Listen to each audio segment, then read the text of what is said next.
All right, guys, let's get started. So we'll start today by going to the Do Now. Transfer everything to load. So today is the 10th. We're going to click on this Do Now for today. Looks like some of you have already gotten to it, but if you have not, please click on the Do Now. You're going to put your name here. It's under, yeah, under classwork. And you're going to hit fourth period. And then up to this point in class, we've talked about the rule of thirds, balancing elements, leading lines, symmetry and patterns, framing, depth, cropping, background, and viewpoint.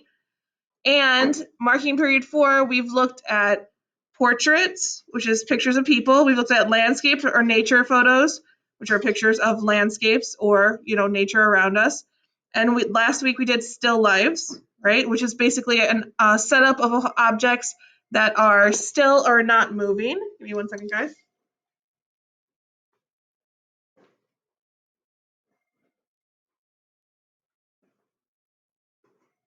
this it? Yeah, I already had it. Yep. Fine.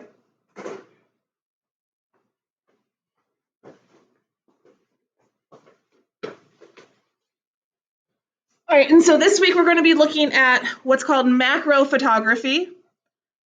So macro photography is basically zooming into something that's relatively small in size, so we feel like this object is larger. So we have two pictures here.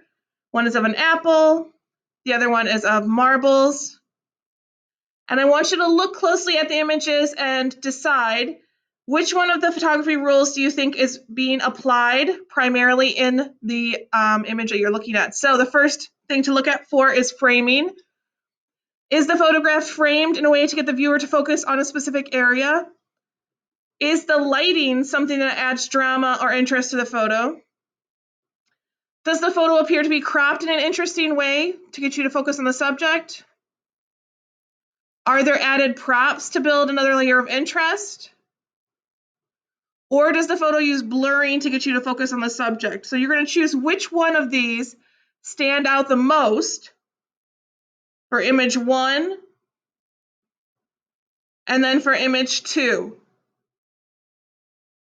So answer those two questions, do your best guess. I'll give you a minute to do that.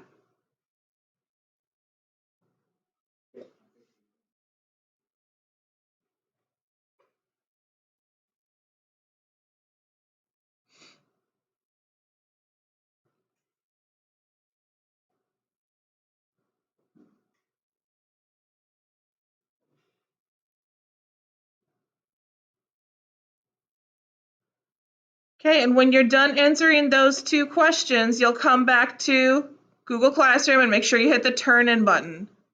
So make sure you hit the turn in button.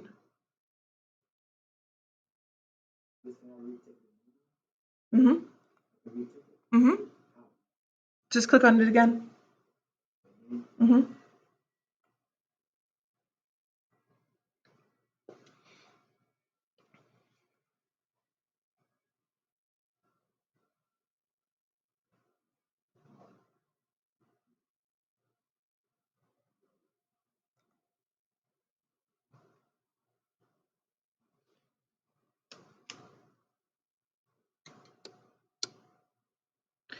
All right, so let's look at our topic this week, macro photography.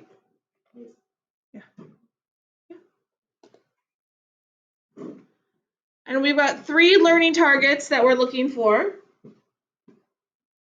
You should have a new one right there. Just do it again. So I'll just have 2 answers for you, like 2 times. All right, and so the 3 learning targets we're looking at are, can you identify a macro photograph? Can you explore different types of macro photography? And can you use the 9 rules of composition in your macro photography? So let's look at what is it specifically. So what is the definition? So it's a close-up in photography of smaller subjects. And remember, when we use the word subject in art or photography, we're talking about what is the main thing we're looking at, okay? So it's not like a subject like math or English. It's actually like the subject is the object that's inside of our photo. So this can be small things like bugs, small objects, and flowers. You can take a macro photograph inside, so inside of your house, or you can go outside and get actual like things like insects or bugs, right, in your picture. The biggest thing is that you are magnifying or zooming in on your subject very sufficiently. So you really have to zoom in. You want to focus on the most important part of your subject. Remember, you are directing the eye of the viewer to what you want them to focus on. So in this picture, it's just a spoon, right? But in the reflection of the spoon, we've got this interesting pattern. I think it's on a placemat. I can't really tell. But we've got this interesting pattern that's in the reflection. Now let's look at this picture to see kind of like what's happening. So we see in the background, it's very blurry, right? That's the background all the way back here. So you could use that with a filter. You could use portrait mode on your phone, or you can use an editing app afterwards and just kind of blur out the background. Look at the foreground. The foreground is somewhat blurry. It's a little blurry up here, it's a little clearer here, and then it's very sharp in the midground, in the middle here. So in the middle, this is where my eyes are going to focus. As I'm somebody viewing this photograph, this is where I'm going to focus, where it's the sharpest. Okay, so you've got to keep that in mind. If you're blurring out areas of your picture, where do you want people to focus in?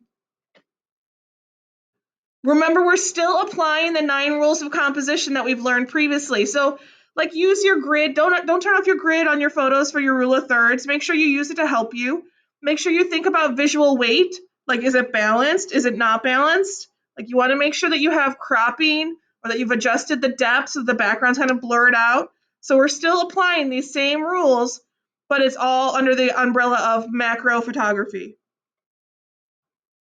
You want to make sure you have clear contrast. So in the areas that are closer or the areas that you want somebody to focus on, make sure it's really sharp and make sure your background is blurred.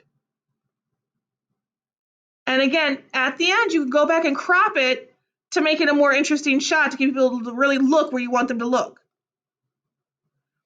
Now, a term that we talk about in photography, and that's any kind of photography, it could be digital or just, manual photography if you're using, any of the advanced like cameras that they have nowadays. Depth of field is something that you'll hear a lot. Now, for us, it's going to be a little bit easier or simpler term. We're not doing anything super complicated, with aperture or adjusting anything. But on your phones, just to apply the idea of depth of field, is that the things that are closer to us or farther away from us kind of will have a distance between them, right? So if you're closer to an object or farther away. For us, for macro photography, the depth of field will be very small or very shallow because we're going to be very close to the object. If I was doing a landscape photo and taking a picture of, like a field, or if I was on vacation and took a picture of a beach, right? It's a big scene, and my depth of field shows a long way away, right? I could show miles in my photograph.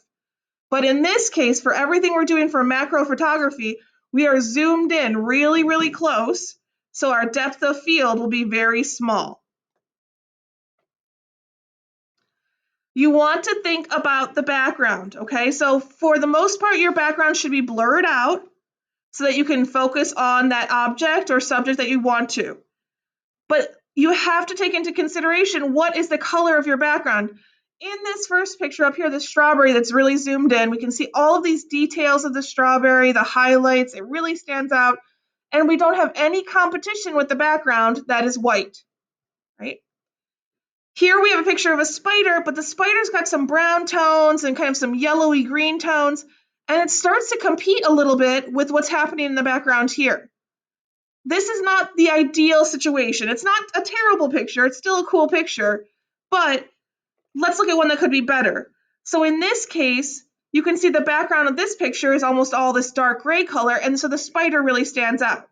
Okay, I'm not like fixating on spiders. I'm just saying, like, here's a better example of a spider picture. Okay, so what you need to think about when you're taking your picture is maybe you need to angle your phone in a different direction so you get a different color in your background. So for instance, if I'm taking a picture, let's say outside of a leaf or a flower, and I'm zoomed in really close, if I am angled down and I get all of the green around behind like a leaf or a flower, and the flower or the leaf has like a lot of green in it, I'm not going to be able to see those details. But if I go down below the flower or the leaf and angle up with my phone and get mostly the blue sky behind it, then that leaf or flower is really going to stand out because my background has a different color. Okay, so keep in mind what your background color is. Even though you're going to blur it out, you still don't want it to be challenging to kind of pick out where your subject is. The other thing you want to do is try to amp up the colors. So turn up the colors, boost the contrast, make sure they really stand out so you can really focus in on that object or subject that you are taking a picture of. You can do this at the end with editing on your phone. You can use an editing app. There's lots of ways to adjust the colors, even putting filters on things to make them stand out. If you are looking to get pictures of bugs or butterflies or other insects, remember that you have to be patient, right? It's a best practice to try to take multiple pictures at the same time, okay? So if you see, oh my God, there's a butterfly on that flower, let me take a million pictures, like take so many of them because you never know which one is going to be the best shot, right? And you never know, like, depending on how things are laid out or if you're at a different angle, which one is going to be the best one. So if you're going to do butterflies, bugs, or any other insects, make sure you do it up close and take a whole bunch of pictures at once, okay? And remember, macro photography takes time to get the right angles. You want to make sure the background works with it, and you want to blur it in the background. But keep in mind that you do not have to do bugs or butterflies or insects. It can be anything that's small. So here's an example, right, of two toys. Now think about where this person is when they're taking the picture. They are on the ground, super close to these toys, right? The toys look like they're really big to us because they're really close up, and the background is completely blurry. Okay, so it can be a toy, it can be small objects, something interesting to look at. Again, think about patterns that you find in nature or symmetry or just interesting things. And keep in mind, like, so if this was me taking this picture, I would have switched these two guys because over here, there's a green background behind him and the red would look so much better here, right? So just think about what your background is, what your background colors are, so your subject can really stand out. And again, it's anything small with a zoomed in picture. So let's go through and do an inspiration sheet. So I'm going to go to Google. I'm going to make sure that I'm logged in with my student ID. I'll come up here. Actually, I won't even do that at all. It's going to be, you have to look up macro photography. So I'm going to come here, go to my docs. And this is the easiest way that we found to do it. You're going to make a blank one. I'll give this a minute to load. There we go. And if you go up to the top and do insert, and what we want to do is insert an image, and we can just look it up on the web right here. So I can just type over on the side, macro photography. There we go. Yep, MACRO. And so you can see there's all different ideas here. So I want to think about, because everybody's going to be different, right? Some of you may have toys. Some of you may have pictures with butterflies. Some of you may have flowers around where you live. You may have mushrooms in your kitchen. I don't know what you have, like fruits, vegetables. So there's lots of options here, right? This is just a brush up close. So I'm thinking about what can I do for my photographs this week. So I think I can definitely do this lime. I think I saw another lime up here too. So I'm thinking fruits and vegetables are a definite thing. Yep, I can do this one. And I can probably do some leaves. It may be tricky for me to find, a butterfly. I mean, I can try. But this brush one is pretty cool. The cat one's kind of cool.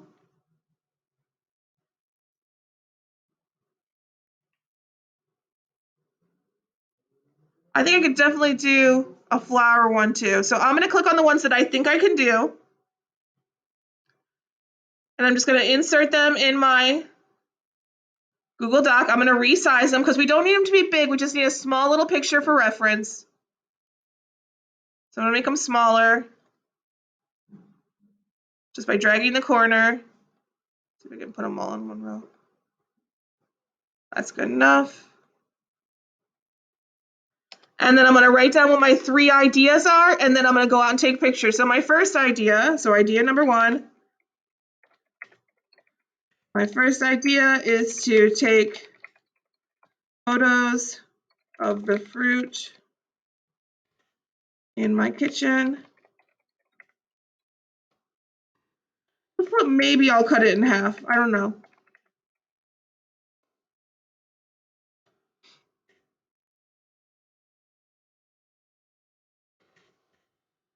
I will zoom in to get the details of the fruit. My second idea is to take some photos outside of leaves with water droplets.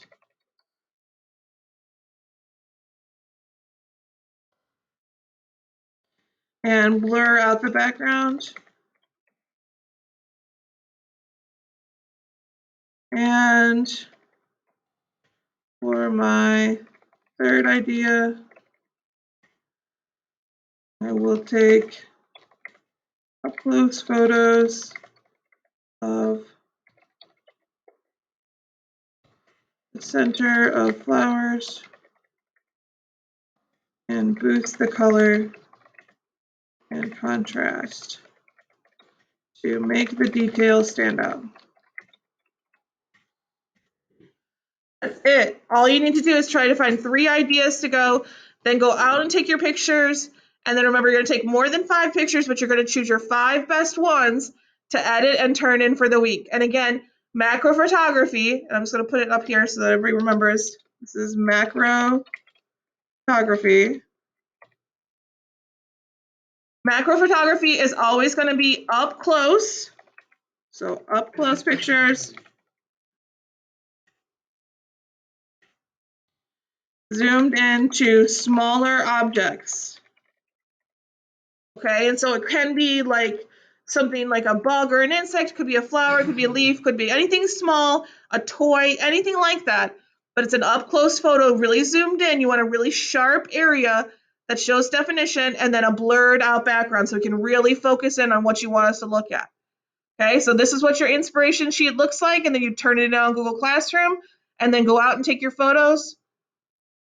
And then edit, crop, add color, or adjust color, and adjust the contrast so they really stand out, and then turn in your 5 best ones. Okay? Back over here to you guys. Does anybody have any questions about anything? Any question? Yeah, you can do pencils, yep. Anything small, yeah.